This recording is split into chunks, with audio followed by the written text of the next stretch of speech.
Remember that it is not the work of God that is frustrated, but the work of men.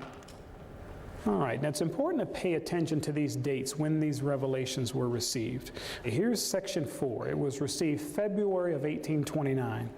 And it reads, "Therefore, if ye have desires to serve God, ye are called to the work."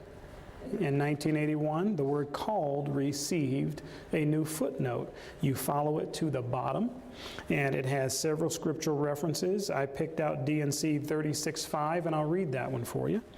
"That as many as shall come before my servants Sidney Rigdon and Joseph Smith Jr., embracing this calling and commandment, shall be ordained and sent forth to preach the everlasting gospel among the nations." The new footnote under ordained says topical guide priesthood. But did you need that to understand what was meant here? So when the word called is used, they're talking about priesthood.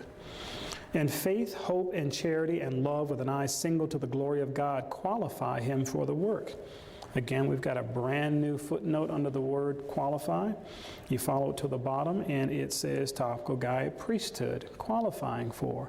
So what qualified a man for the priesthood? Faith, hope, charity, and love with an eye single to the glory of God. Now in April 1829, they ask, "Seek the Lord," and the Lord answers again. And he says, "Therefore, yea, whosoever will thrust in his sickle and reap, the same is called of God." New footnote on the word called again. Let's go to May 1829 again. Section 11. He asks, and he receives again.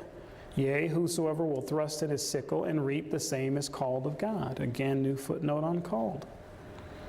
Section 12, May 1829. They ask, the Lord responds again.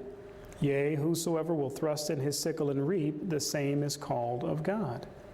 You almost wonder why they ask so many times. Well, again, if you're right in the midst of slavery times, it is hard for man. It is hard for him to take his brother out of chains and start looking at him as a brother.